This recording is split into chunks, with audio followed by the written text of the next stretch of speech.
Magandang araw mga kaibigan. Pag-usapan natin ngayon ang mga matitinding pasabog ni Atty. Vic Rodriguez tungkol sa ginagawa ng administrasyon ni PBBM. At dahil dito, kikita ko abot langit na ang galit, pagkasuklam ng administrasyong ito dahil sa mga pasabog ni Atty. Vic Rodriguez. Okay. Reminder lang, yung gustong mag-order na ng dark chocolate, mayroon na tayong stock. Ito lang ang inyong kontakin, 0916-9000-997. Limited po ang stock, kaya first come, first serve basis. Okay, so matagumpay na naidaos ang Maisog Rally sa New York City. At ang keynote speaker nila si Atty. Vic, may mga pasabog siya doon pahayag na nagpapagalit sa ating administrasyon. So ano itong pasabog nito? Pakinggan natin itong short na pahayag ni Atty. Vic Rodriguez. Ang budget po ng Pilipinas for 2024 is something like 5.768 trillion pesos. Napakalaking halaga. Wala namang problema kung ito ay tinutustos at ginagamit para sa kapakanan ng Pilipino. Subalit higit kumulang kalahati po dyan ay nakautang. Parehas yan sa local borrowings and foreign borrowings. Higit kalahati. Ang masaklap, meron silang isiningit na 800 billion pesos na unprogrammed funds. Ang tawagin po ay Presidential Court Barrel. Bakit Presidential Court Barrel? Sapagkat yung unprogrammed funds, malalabas lamang po yan upon the signature and approval of one man, and that is the President. So, ayan po. Ang laking pera, 800 billion pesos out of our national budget ngayong taon na ito na 5.7 trillion. Halos 1 trillion ang unprogram o ito na yung Presidential Pork Barrel. Yung paliwanag ni Atty. Vic is, ang presidente lang ang makapag-release niyan. Kung hindi siya pipirma, hindi yan may release. Kaya, nasa control lahat yan ng presidente. Hindi pa yan kasali sa yung regular budget ng presidente. Office of the President, I think mga 10 point something billion pesos. Ito mas malaki dahil 800 billion. I don't know paano nila ito gagastusin. Yun po ang masakit. Kasi sabi ni Atty. Vic, itong budget natin, karamihan yan utang, local and foreign debt. At ang utang natin ngayon, umaabot na ng 15.02 trillion pesos. So, okay lang sana yung budget na ganyan, mangutang na ganyan, basta gastusin ang pondo para sa kapakanan ng taong bayan. How can we be sure na ang 800 billion pesos ay mapupunta para sa kapakanan ng mga kapuspalad nating kababayan? Baka ito na yung ginagamit sa People's Initiative, charter change, kung ano-ano pa yan, mga biyahe-biyahe pa mo. So, nakakadismaya, but salamat at meron tayong Atty. Vic na naglalaan ng kanyang time, effort, and money para ipahayag ito, magpunta sa iba't ibang maisog rallies all around the world. Galing na siya sa Hong Kong, New York, papunta siya sa Japan, then Europe, iba't ibang panig ng mundo nagsasalita ng Pilipino para ipahayag ang pagkadismaya sa nangyayari sa ating bansa ngayon. So mabuhay ang Maisog Rally, mabuhay si Atty. Vic. Kaya pakinggan natin ang iba pa niyang pahayag samantalang nasa New York City siya sa Maisog Rally. Napakaraming mga balita, napakaraming mga kaganapan ang hindi lumalapag sa mga tinatawag nating traditional media. Pero hindi tayo nababahala doon, kaya lang kapansin-pansin. Bakit tayo hindi nababahala doon? Sapagkat naririyan naman ang independent media, katulad ng kasama natin ngayon ang SMNI. Napilit, sinisigil, pilit, isinasara, subalit, pilit, at patuloy na tinatangkilik ng mga Pilipino. Kaya naman hanggang ngayon ay nareren sila at nagsisilbi at naglilingkod. Ang daming hindi lumalabas na balita, subalit tayo ay hindi napapahala sapagkat we are now in the digital age. At ang new media ngayon ay ang social media. Everyone can be a journalist now. Everyone can be a reporter reporting what's happening in real time. At salamat na lang at nandyan ang social media, nandyan yung ating mga vloggers, independent vloggers na ang gusto lang din ay makapagpahatid ng mga totoong kaganapan sa Pilipinas at makapagpahatid ng mga totoong balita sa mga Pilipino sa loob at labas ng Pilipinas. Kulang na kulang at salat ang ating pamahalaan ngayon pagdating doon sa liderato o pamuno ang may aninaw o yung transparency.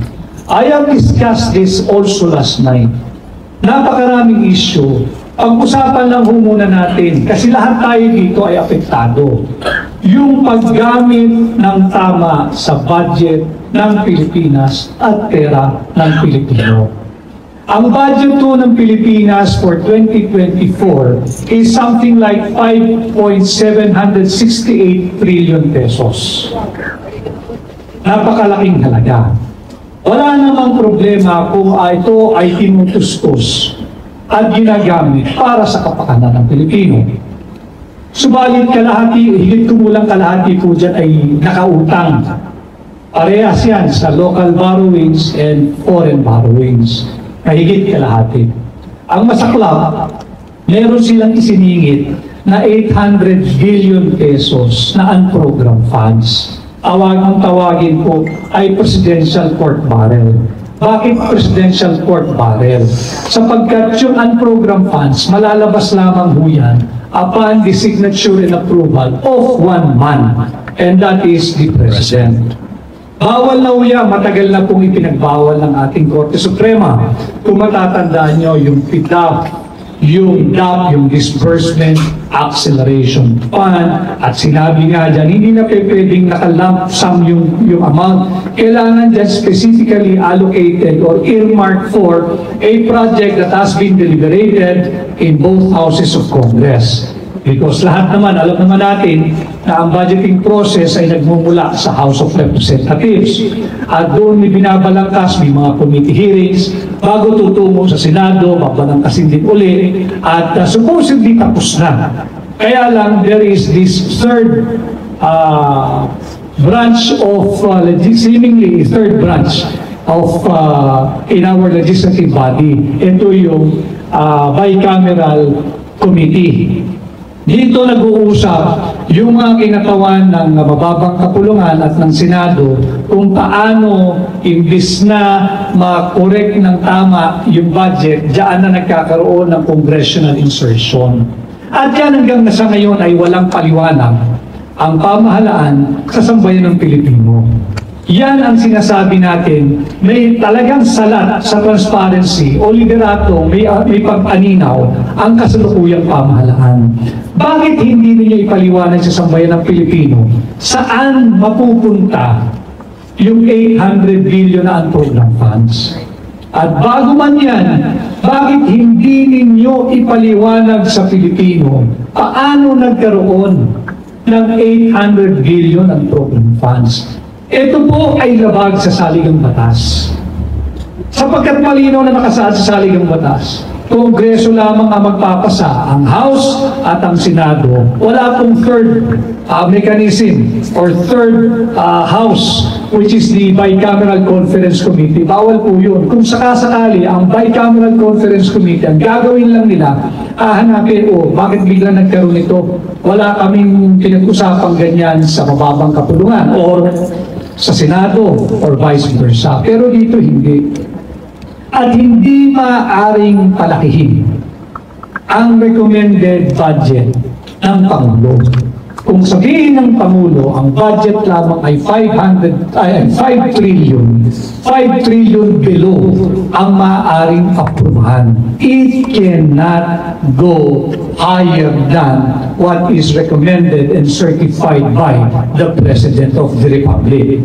Pero itong 2024 budget, 2024 lang ito pinag-uusapan natin. Higit na malaki ito doon sa sinertify ng Pangulo ng Pilipinas, doon sa budget na gusto niya. Hindi ho pwede yun.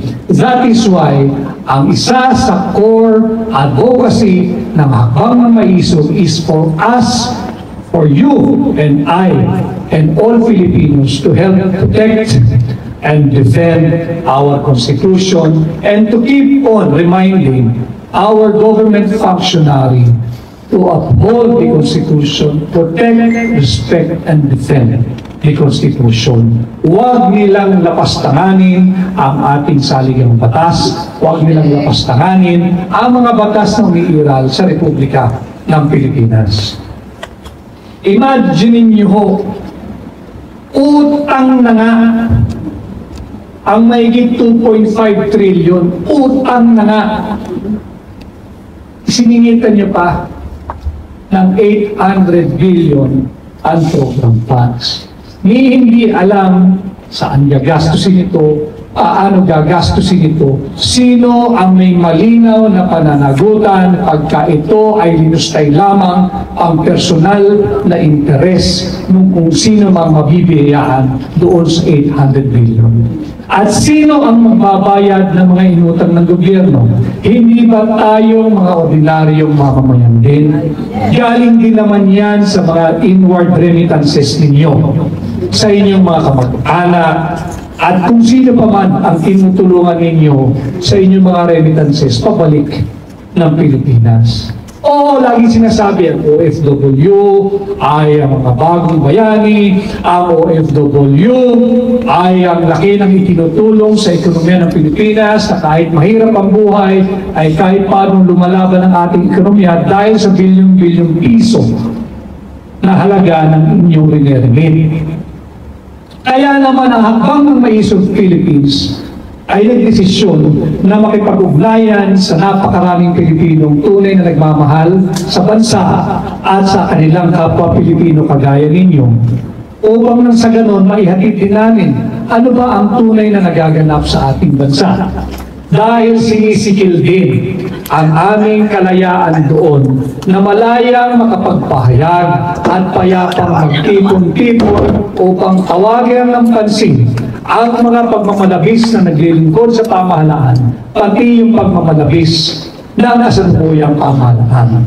Yan ang dahilan kung bakit patuloy ang Hakbang ng Maisog in coordinating ang awang mga gawain natin, ang ating sabayan at kolektibong pagkilos, hindi upang pabagsakin ang gobyerno o hindi iparating sa mistulang bingi, pipi at bulag na gobyerno at tila walang naririnig sa mga hinanakit, hinagpis, daing at hinaing ng kanyang mamamayan na kanilang sinumpaang paglilingkuran.